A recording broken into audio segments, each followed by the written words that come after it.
Use code CDotty when you making your account. CDotty. Like, no matter what you do, if you put it on the internet, someone's gonna hate it. Like, no matter what, someone's gonna hate it. But it's fun. Like, I get to have fun. Like, I'm here, and I get to do this, so I don't care. They're on the internet. It doesn't matter. What is this? The darkest kids TV show ever made? Yeah, we hit the lights. The fucking lights. Let's go.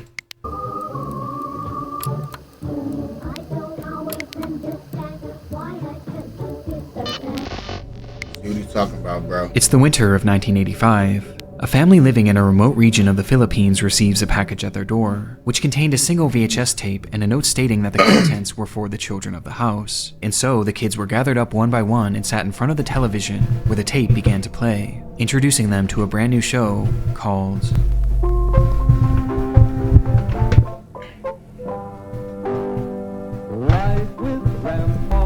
This was the experience for hundreds of kids across the world, made to watch a seemingly harmless puppet show about a grandpa and his family, with most of the young viewers loving it, gladly watching this episode and the many others that would be sent later on, over and over again, blissfully unaware that what they were being shown would someday come to be known as one of the most disturbing rabbit holes in the history of children's media. This is the story of Life with Grandpa, the darkest kids show ever made. What the hell is this? Y'all niggas watch shit like this? Dad, I don't want you to leave. Can I persuade you to subscribe? Before we dive any further down this rabbit hole, I want to first thank today's video sponsor, Fuck that Data Plan. All you have to do is download the app and use code Fellowship dedicated to sharing. She loved to play on the steep hillside. Life with Grandpa, won't you come along? Y'all watch this creepy ass shit?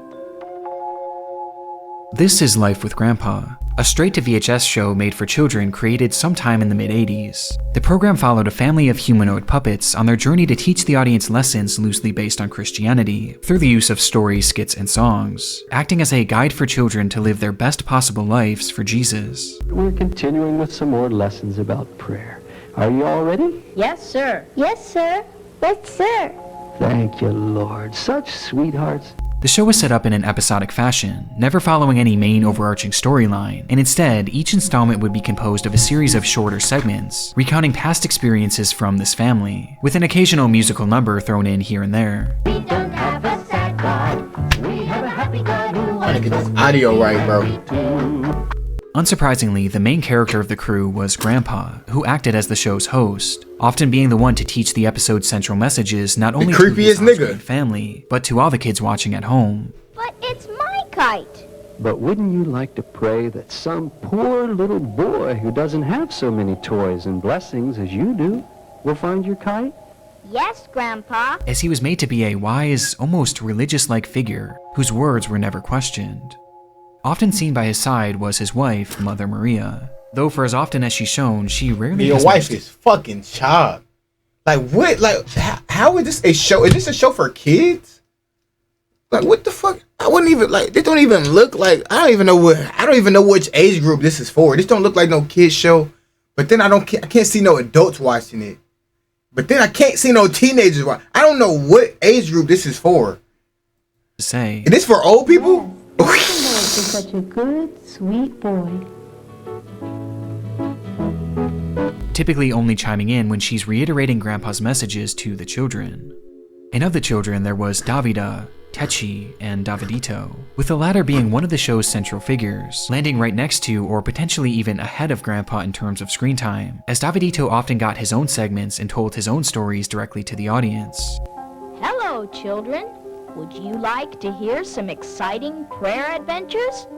This first story happened when I was very small. And though it's never outright stated, it's clear that Davidito was put on a pedestal, with the child often getting special treatment and being showered in gifts, as the family clearly seemed to favor him. Thank you, Uncle Al. It's called a kite. We want to give you a little surprise because you were such a good witness. This brand new tape recorder is for you. Thank you, Jesus. Show the favoritism to a fucking puppet? Who gives a fuck? With there never being an explanation as to why. This is the core group of Life with Grandpa, with the only other reoccurring characters being Aunt Sarah and Uncle Elf, a couple that was often shown around the house helping look after the kids. And despite this looking like something pulled straight from the depths of the uncanny valley, the content within the show didn't really seem all that troublesome. In fact, it appeared fairly normal, and not too unlike the many other low-budget religious shows of the time, highlighting themes like obedience. Nothing short of right is right. Yes, so the right thing is... To obey. Sharing. Good morning, Davida. I have a surprise for you. Oh, can I see it? I would like to share my cars with you. Which ones do you like? And loving everyone. That's really sweet of you, David. Oh, so it's a good show. That But what are we talking about? present. What present? It's a good fucking show. A kiss makes a real beautiful gift or present. Though mixed within these fairly standard teachings, you'll find other moments that are far more unusual. Don't run down that gravel hill. Davida! Oh, Davida. She's bleeding, and her cut is all covered with dirt. And I don't even have a tissue to wipe it with. I'll just have to lick it clean and spit out the dirt. The show featured a lot of strange underlying themes that seem to have nothing to do with religion. What type of freaky ass shit is she on? She just licked her daughter's blood and dirt off her head and spit it out. You dirty, nasty bitch. I told you, your wife is disgusting. I seen it in her eyes. Religion, or at least not the conventional beliefs of I Christianity. think that's a different woman, with though. one of the more obvious being its unprompted disdain for doctors. We'll have to really pray that there won't be a scar. Soon afterwards, there was no sign at all. Vampire might be. Gash Some on vampire Davida's shit. Forehead. Surely a doctor would have stitched it, but our God is still a God of miracles. Praise the Lord. As well as its constant endorsement of spanking. Jesus spanks us because he loves us and wants us to Jesus obey spanks us. and be good.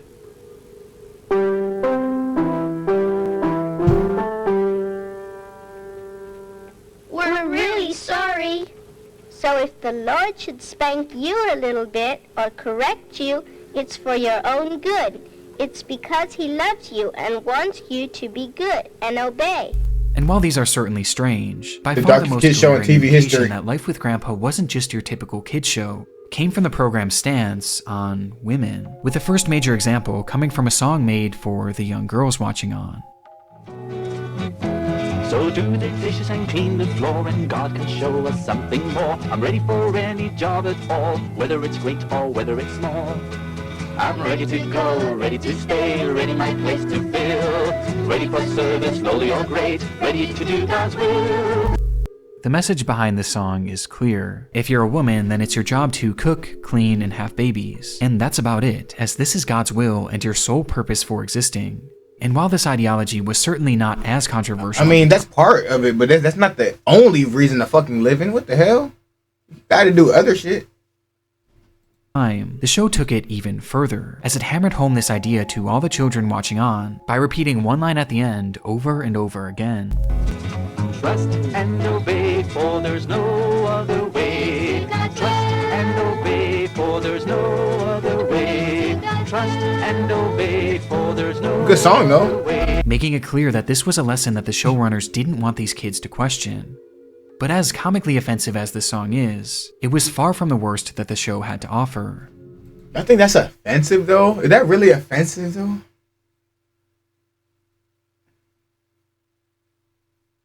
Hey, make a song tell the men to stay in the fucking garage and toolbox. I don't know. Okay. I don't know, bro. It's time for our electric song. He's a friendly scientist, a real good friend. Furbies? I don't know. What is In another Furbies? episode, we're shown a musical number about Grandpa, who's portrayed as a scientist that's always busy working, though the song is really less about him and more about his love interest. Getting out of shape. 'Cause he's Talking about these? They remind you of these? Watch her blick and spin. What the fuck? Is that titties? A robot. Y'all, come on now. All right. Now we're getting into the weird shit now. Now we're next getting to the weird shit. With long hair and nude female breasts. It's one of the most surreal things that I've ever seen on a kid show, as this thing was clearly meant to be a portrayal of Grandpa's wife and women in general, likening them to robots. Though unlike the previous demeaning song, this number is blatantly perverted, as it not only shows the robot having breasts, but it also shows Grandpa fondling them as well. And the freaky ass Grandpa. So this show hates women. So this show loves boys. So this show's gay. This show loves dick, basically. This gay ass show. The fuck? These perversions weren't even exclusive to its imagery. Can't even have a real woman, he got a robot. It's shocking for so many reasons, but mainly due to the fact that this was on a show that was literally made for toddlers and young children, who are now being shown this clearly explicit— Toddlers? This was made for toddlers, nigga? I mean, it do say kids show, but it's like, bro, I can't see no kids watching this shit, though. Like, this shit don't even look like content. And most disturbing of all is the realization that this sexualized— Why is the parents parents is allowing this shit though? Material was actually nothing new to the world of Life with Grandpa. Predating the puppets, there was a little-known illustrated book series called Life of Grandpa, with the show practically being a shot-for-shot remake of this book series, featuring the same exact characters and stories. And much like the show, the series was also a religious guide created for children. In its pages, you'll find themes about morality and lessons made to guide you towards a proper way of living through this religion. That is facts too. But these books also had a very apparent dark side, one far worse than the show it inspired. In the chapter Real Fathers, we're shown a scene where Techi and Davidito question why they have two different skin colors, despite them being siblings, as Techi noticed that Davidito's skin appeared light brown, while hers was almost pure white, to which Grandpa then explains to them how his wife and their mother had slept with other men. See, God used Timothy and Carlos only to fuck Mama so that I could have you both. They were just like an instrument or tool that Jesus used to help create you wonderful little children for his kingdom. Praise the Lord. L parents for allowing their kids to watch this shit. This Shame was on followed y'all. by an in-depth explanation of what that scene looked like. Praise the Lord. This was followed. So the Lord worked it out for the mama to witness to an what is FF Carlos and show him how much Jesus loved him. And I wanted Maria to love him and win him to Jesus. Because I love Carlos very much too. I thought I said tool. Come in, Carlos. I'm so glad that they sent you up here with breakfast this morning. Oh shit. What the fuck? Hold on, wait. What? I thought y'all didn't like women. Now y'all got the men bringing the women breakfast in bed. So do y'all like women or not? By an in-depth explanation of what that scene looked. We have the love of God and we give it to you to make you happy. Do you understand? I'm so sorry that I don't speak Spanish very well. Your beautiful love explains more than anything. So they're fucking right here. So basically they're fucking right here. They're getting ready to fuck. She has no clothes on and he has no clothes on with his nips out, laying on his back. If you laying like this with your nips out, back like this, and the girl, bro, come on now, you know what's going on. Come on now, this is a kid's book, insane. Look like, including images depicting the act. Hackers type of book, what? Examples like this are prevalent all throughout the pages of Life with Grandpa. What? With erotic material being shown constantly with no regard as to how inappropriate this is to be showing kids. Yo, no! What is this blur? Oh, her titties. I thought she was grabbing this nigga's piece. That's her fucking breast. Yo, I've never met a girl with so much love as you. You're so different from the others. No, she's not. She's the same. You just want to hit, buddy. Which begs the obvious question. Why? Why was Life with Grandpa so blatantly perverted? Well, the answer lies with the author of the books, and the reason for the show's existence. Straight up porn, no bat. David Berg. He shall send his angels with a great sound of a trumpet, and they shall gather together his elect. That's when Jesus is going to come back, to rapture his saints, to gather them together. Born in 1919, David grew up a devout believer in Christianity, but wanted something more from the religion. He dreamed of one day starting his own group with his own teachings, and in 1919, this old ass nigga, he decided it was time to do just that. The group began in Huntington Beach, California, and went by many names over the years, like Teens for Christ, the Children of God, the Family of Love, the Family International, or just the Family. But regardless of its name, there was no denying what this group was. A cult. A cult led by David Berg. Berg would find young hippies and those struggling with drug addiction and mental health issues, and convince them to join his group by stating that the end of the world was coming soon, and that they needed to follow. This is CBS Kids in 1973? This shit look ass.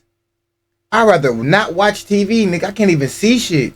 To join his group by stating that the end of the world was coming soon. Shit look racist. To follow in his path and join his family to save their souls.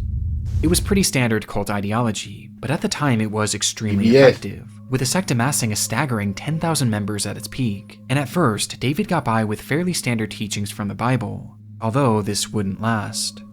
After some time, Berg began addressing his followers via frequent illustrated messages called Mo letters that featured his ramblings and teachings from the time, with Berg slowly ingraining into his members that the contents of these letters should be taken as seriously, if not more so, than the Bible. In one of these letters sent out in 1972, Berg claimed that God was going to destroy the United States and that the group needed to flee the country immediately, with Berg demanding that his followers spread out all across the globe and open up communal homes where members could live as one, far away from the public eye. As a result, many members packed up their things and left right away, leading to really believe that, nigga? 30 communities being established across 70 different countries, essentially overnight.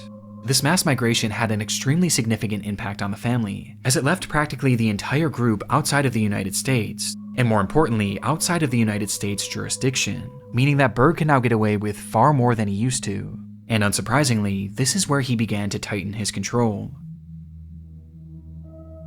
The full-time members were made to give up all of their earthly possessions to the group and cease all contact with their family and friends who were non-believers, cutting them off from the outside world completely. And these restrictions also applied to the media they consumed. I decided I would limit how much I would watch the TV.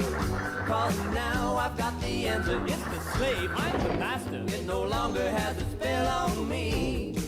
In his teachings, Berg denounced all forms of entertainment made outside of the cult, since he believed that this would poison the minds of his members and potentially sway them into leaving the group. And so, instead, he insisted that his followers only consume media that was produced directly by the family, with these works often being created by Berg himself or the other followers he enlisted, and then shipped directly to the members' homes, leading to hundreds if not thousands of videos, movies, and TV shows being produced and shared among the family. But for Berg, this wasn't just about providing entertainment. It was really all about controlling the minds of his group, and even more importantly, indoctrination, with his primary targets being children. From birth, most kids were not shown any media other than what the cult gave their parents, with these works quite literally shaping their minds into following everything that the cult believed. He already said it's a cult. Believed in, without question. The main themes of these were usually things like always be happy. More than 70 little muscles form a frowny face. But only 14 muscles put a smile in its place on your face. Always show love. And never, under any circumstances, question your parents. Always best to They do got some bangers. do it 'cause Daddy said so. Do it 'cause Obey and do it 'cause Daddy said so. Do it 'cause Daddy said so. you out here? Do it 'cause Daddy said so. They don't give a fuck about moms or women or pussy or vagina. Only cocks and balls. That's all they care about in this show, bro. Like, damn, get off of dad's dick.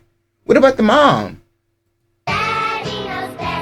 And Life Daddy knows best. No exception, as it too was created by the family in order to instill their beliefs into its child viewers, with the line trust and obey being hammered home time and time again, as those creating the programs didn't want their kids questioning any of the practices, and so they were teaching them to simply smile along and trust the adults. But because the group was the one producing and distributing the content, they basically had no regulations placed on them, meaning that they could include whatever they want in these shows without any repercussions, leading to many of the showrunners exploring some of the group's more controversial beliefs, which becomes extremely troublesome when you realize that the family wasn't just your standard cult, and instead, it was a sex cult. When you A what? Think of Adam and Eve in the Garden of Eden, what are you thinking about? You think about a beautiful naked man and a beautiful naked woman. And what is the first thing that a beautiful naked man and a beautiful naked woman would, of course, naturally do as soon as they saw each other and nobody else around? I think just one look was all it took. David Berg was a deeply perverted man. The idea of sex consumed him and seeped its way into essentially all of his teachings. I think Adam and Eve are over there behind those bushes right now, busy making, not pina colada, I think they're making some other kind Bro, of this nigga is 80. Like, bro, you haven't got your horniness out, bro. You're fucking 80. You have gray hair, gray beard, gray everything, bro. You too damn old to be talking freaky like this. You just got your freakiness out already. Damn. And once his followers were outside of the US, he began to preach something he called the law of love, which essentially said that the family should be showing all people love, and that love should come in the form of sex. I practice what I preach, and I preach sex, boys. For real. And girls, hallelujah. And so he told his followers to open up their relationships to outsiders, calling the practice sharing, as you were made to share your partner in the hopes of enticing new people to join the group. But he wasn't satisfied with just this, and instead he began to mandate that the women of the group participate in something he called flirty fishing.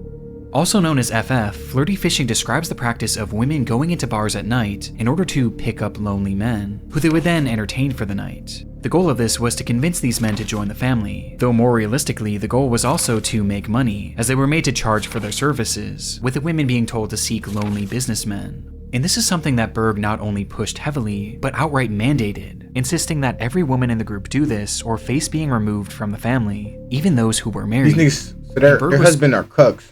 So serious about this that he sent every colony report forms so that they could report how much flirty fishing was being done, in order to check their statistics and make sure that they were up to par.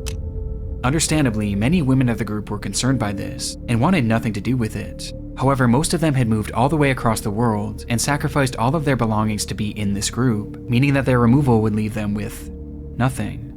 They were trapped. Simply put, Berg was forcing the women of the group into prostitution, and he was shameless about it too, calling them God's whores and Christ's hookers. The worst of all, Berg knew that flirty fishing could put these women in grave danger, as he admitted to them that violent assaults were going to happen, but he said that if you want to live, simply don't resist. And if you do get hurt or even killed, that's entirely your fault, as after all... Who was watching this nigga shit, though? I'm so confused. Like, who is watching this nigga shit? This is on live fucking TV. Well, it was God's will. And this was on top of a myriad of other horrific things that Berg said that I can't even repeat here. But the man saying all of these horrific things was the same man who wrote Life with Grandpa, and he used this medium to normalize his sex cult's beliefs for the children watching, which gives more context as to why women were portrayed in the way they were in these books and the show, as Life with Grandpa was breaking down the young girls watching and grooming them for a life of prostitution that they were made to accept without question. Trust and obey, for there's no other way. Trust and obey. Yo, I ain't gonna lie. Whoever's doing the voice of this nigga, he's a god. That nigga's a dog. That nigga's a dog. He need to put down his puppet and pick up a mic. That nigga's a dog. Though the show wasn't only for preparing the kids for the perverse lifestyles they were headed for, and instead, they were already becoming well accustomed to it. Throughout his Mo letters, There's nothing in the world that's... Hold on, wait. There's nothing in the world at all wrong with sex, as long as it's practiced in love. No matter who or what age or what relative or what manner. Nah, I ain't gonna lie. This nigga gotta die. Berg also began to preach that children should be involved in these affairs and sharing as well, stating that he believed age should have nothing to do with it. I hope all of our young kids has plenty of sex. I hope they won't have all of their frustrations from sex deprivation. Bro, why is it like, I hate how it's like fucking faded. Do it say sex right here? It's like a S.X. I'm assuming it says from sex deprivation demanded by the system. In fact, he believed that children should be taught about this lifestyle essentially as soon as they're born. And although, again, I can't read his exact words on this. It's a perfectly normal appetite. Bro, nah, I ain't gonna lie to you. Yeah, this nigga's weird. Why did the Lord make you able to have children at the age of 11, 12, and 13 if you weren't supposed to have sex then? Berg had declared this nigga loves kids. He has to go. He has to go. Season on pedophilia, and much like flirting. So where are they getting these? What are they getting these quotes from? Because if they have these quotes, if these quotes are public, well, how is he running a kid show? Fishing. It was mandatory. The abuse that followed is unimaginable, at a scale far too large to fully know to this day. Abuse that the parents of the children not only allowed, but often participated in, with one of the more notorious large-scale accounts coming from something that the group called the Love Video. This movie was a result of Berg sending out requests to all of the parents to send him lewd videos of their children dancing, which he not only took for himself, but packaged together into a long-form compilation video that was then. So so you got enough parents to do that shit? What the fuck was y'all doing in the 70s?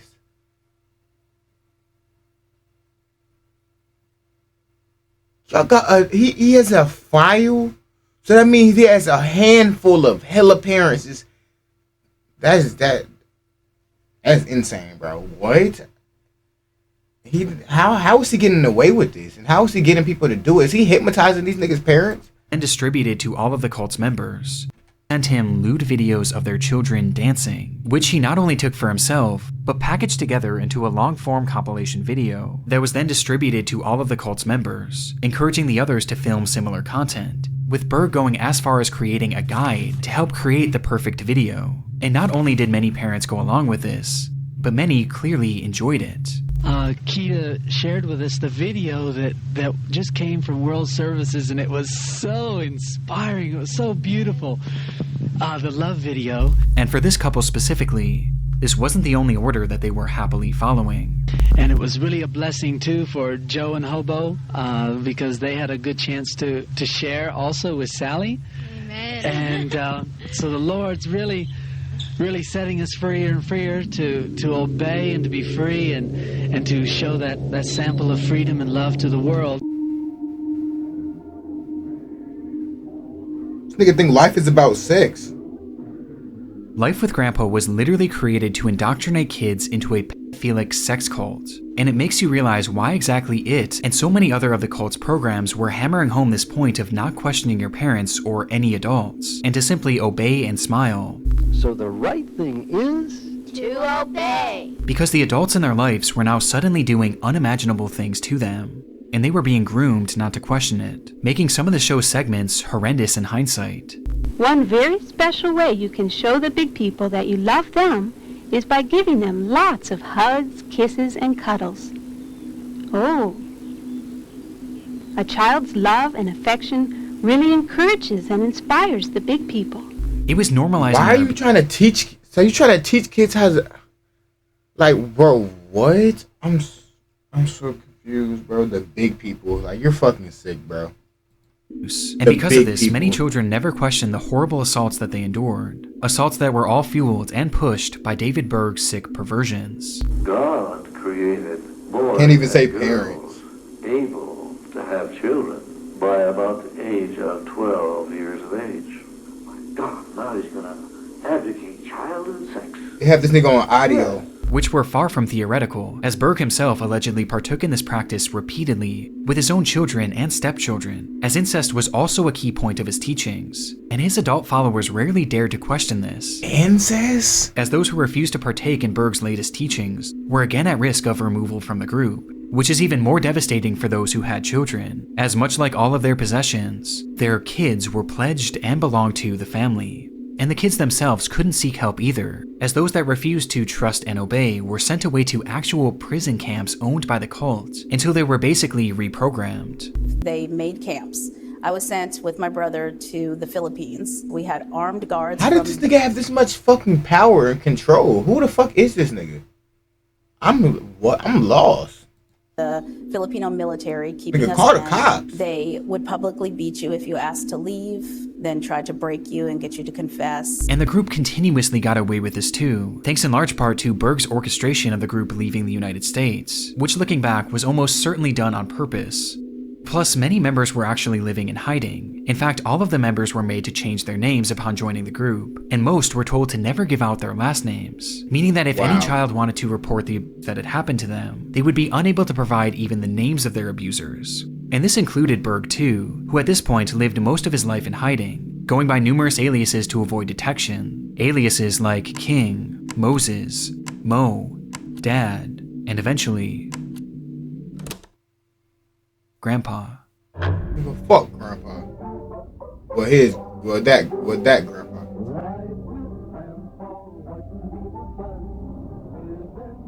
Bro, why they zooming in? The entire show was about him, David Berg, which is why he was shown as a wise, unquestioned religious-like figure who the children were made to look up to. And that wasn't all, as the characters shown alongside Berg were also members of his real-life family that lived with him in a remote commune. Mother Maria was the nickname of Karen Zerby, David's wife who helped him run the cult and facilitate this era of hypersexualization, while Aunt Sarah was based on Sarah Kelly, the woman in charge of running the prison camp made to punish the kids who dared question the family's beliefs. Sarah Kelly, who was responsible for me being held against my will in the Philippines. But the most grotesque detail to come from the revelation of who these characters are was that it showcased David Berg's polygamy, as he was actually married to many people in the real world, and 2 characters on the show itself, Mother Maria and Davida, his then 5-year-old stepdaughter. No. Davida would eventually go on to tell her story, stating that she had been Berg's child bride. And there was a ceremony with the ring and everything, and once I turned 5 years old was when I was implicated into being one of his queens, so to speak. Along with allegations that she had been victimized by him countless times. What did she do? And she wasn't the only victim of Berg's perversions. Tetchy was often sexualized by Berg publicly. So what did he do to his daughter? With Berg having stories made and illustrated depicting his fantasies about her when she was just a child. On top of this, numerous people within the group also claimed that she had been outright assaulted by the hands of Berg, as well as many others in the group. And look at our pretty girls today. You're dressed in such nice dresses and your hair looks so nice. Yes, you look so pretty for all the children that are watching today. The context of who these characters are makes this already disturbing show that much more sickening. But of all of the horrible stories to come from the real-life characters of Life with Grandpa, there's one that is far and away the most horrific. The story of Davidito. David is such a handsome boy, isn't he, girls? Would you like for David to share some more lessons? Yes, Grandpa. Are you all ready? Okay, David, you have the floor. His real name was Ricky Rodriguez. No, he had a son he was too? taken in as Berg's son, following Maria conceiving him with a man after a night of flirty fishing. And being David's first son, he was given the nickname. His real name was... Your first son, you have gray beard and a fucked up hairline already? You're not even gonna make it to that nigga's 18th birthday. The fuck? Why is this nigga having kids so damn late? Oh, cause he couldn't get no hoes. He had to wait till he got fucking money. Ricky Rodriguez, and as a baby he was taken in as Berg's son following Maria conceiving him with a man after a night of flirty fishing. And being David's first son, he was given... Not his kids, why is he touching on this nigga like that? The nickname Davidito. As for David Berg, he viewed this child as essentially a messiah. He began telling his followers that Davidito would one day save them from the apocalypse, causing Davidito to become a celebrity within the group, and worshipped as a religious figure when he was just a baby. Which explains why he was given so much airtime during Life with Grandpa. That was dumb in the 70s. Why he was constantly being showered with gifts. We want to give you a little surprise because you were such a good witness. And for David and Karen, they wanted Davidito's life and childhood to be a guide for all members of the group, as they raised him in what they believed to be the perfect manner for a godly household. And so the couple and several other contributors documented the way he was raised, with daily journal entries that were published as weekly newsletters, and eventually turned into one massive book titled The Story of Davidito. And the family truly believed that this over 700-page book was the ultimate guide for parenting and showed the only proper way to raise a child. Though what it actually showed was just how badly Davidito was being abused.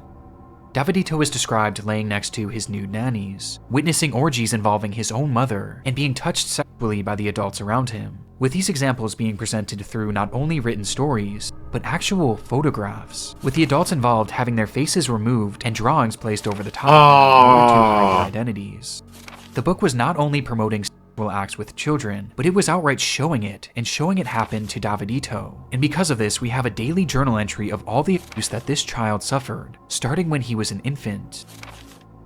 Despite all the heinous acts that these niggas documented his shit and going on within the family, they had up until this point documented gone virtually unchecked by the public eye. But the story of Davidito would prove to be the first domino to fall, as the book leaked to the press. He was taking pictures. The cult Children of God, founded by Moses David Berg. He reported they don't want to get caught, yeah?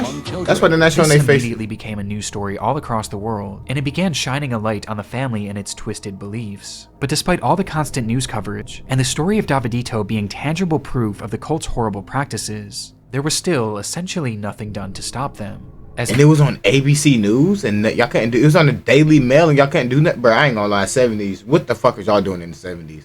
Of the cult's horrible practices, what? There was still essentially nothing done to stop them. This weak ass nigga was running the world? As a result. Did he run the 70s, this weak ass nigga? And even fewer resulted in convictions, so nothing was ever done to help Davidito. And so during his entire childhood and his early adult years, he stayed with the group. Though the older he got, the more he began to see the family for what they really were, and the constant pain that he was experiencing eventually made him want to just run away from it all. And so, in 1999, that's exactly what he did, fleeing to the United States in the hopes of starting a new life. Though this was easier said than done, and no amount of distance was enough to keep him away from his torture. This nigga fit 3 beds, 2 couches, and maybe a fucking piano in this car. How? How? That's one hell of a nigga, bro. Past. At one point during his time in the United States, Ricky actually opened up about the struggles he was experiencing on a website made for survivors. 3 mattresses, I meant. And there, he documented just how bad things really were for him and several others behind the scenes, living with Berg, appropriately titling the post, Life with Grandpa. It was apparent that he was haunted by this life that he tried to escape, as the trauma was an everyday cycle of hell, and he just couldn't take it anymore. Do you know that sometimes the Lord likes to test our faith, to teach us patience, and to really make us pray? This is just what happened to me once.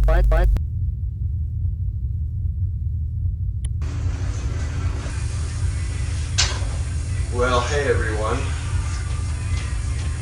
I want people to know that even though some of the things that I'm going to try to do are rather shocking and maybe not right in a lot of people's books, I want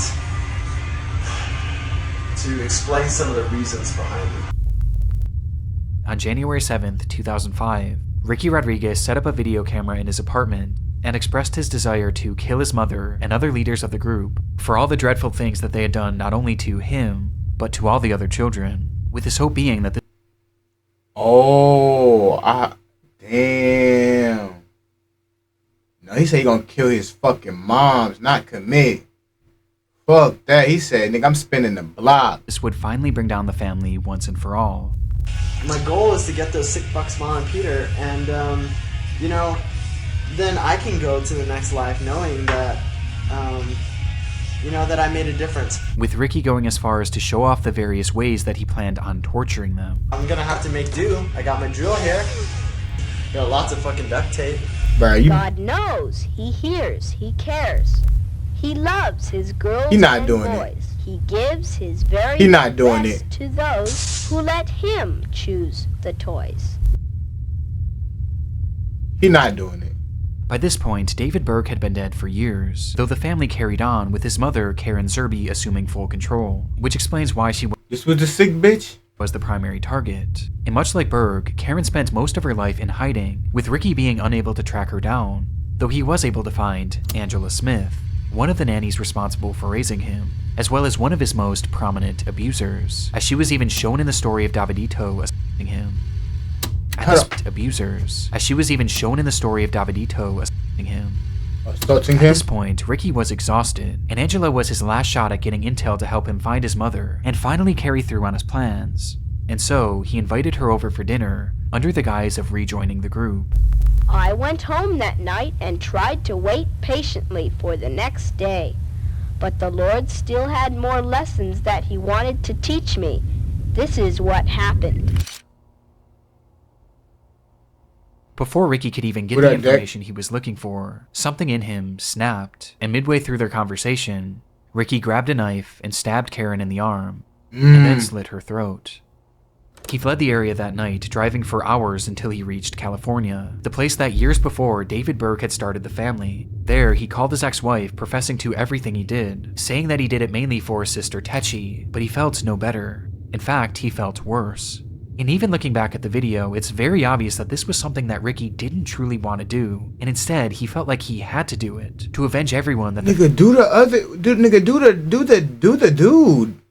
Job's not done, bro. I'm not gonna lie. Like you should have got the other nigga, the main nigga. Family had hurt. I'm not trained. The grandpa. I don't fucking do this. I don't even want to fucking do this. God damn it. And it was too late to take back what he did, and so he stopped the car in a dark parking lot. Sat there for a moment, thinking about everything that had happened during his painful life. No. And ended his suffering once and for all. Oh my gosh. I mean, in a way, that's what these fuckers have done to us. They didn't actually, grab a knife and cut us up, but, man. Oh, Grandpa already dead. They sure fucked up our brains. That's the way it was at Grandpa and Mama's house. Literally or figuratively, they're going down. So, with that happy thought, I shall leave you. Damn. So all that shit he went through, all that ends up to him killing himself, bro.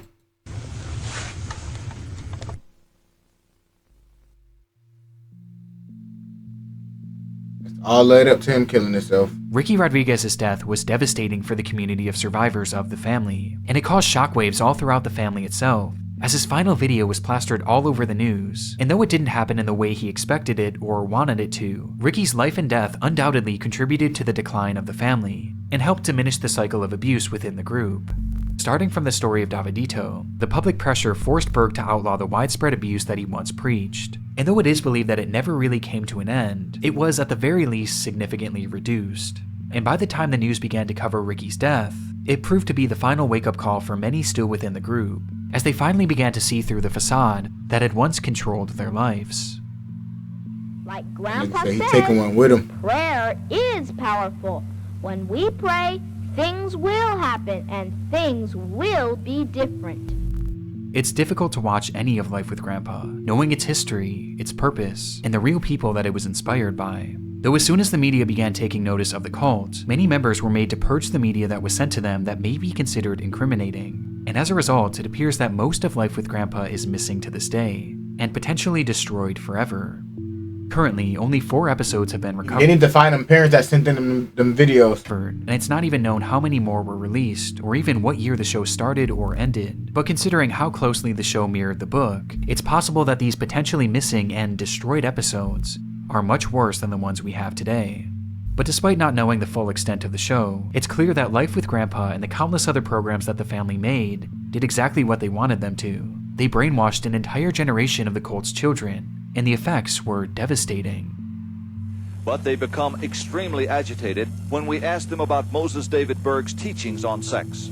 My Little Fish. Now, your father described that as a routine publication. They're not having sex, they're just kissing and hugging in bed. That's not sex. If you show it to other people, they don't understand. That stuff's not supposed to be publicized. So many people think sex is wrong. So many what? It's not supposed to be publicized. So many people hate. So many pedo what? So many people think sex is wrong. So many people hate us. But we just telling them the truth. We're just telling them it's not wrong. We're just telling them that there's nothing wrong with it. And here comes these publicists. Why is she crying?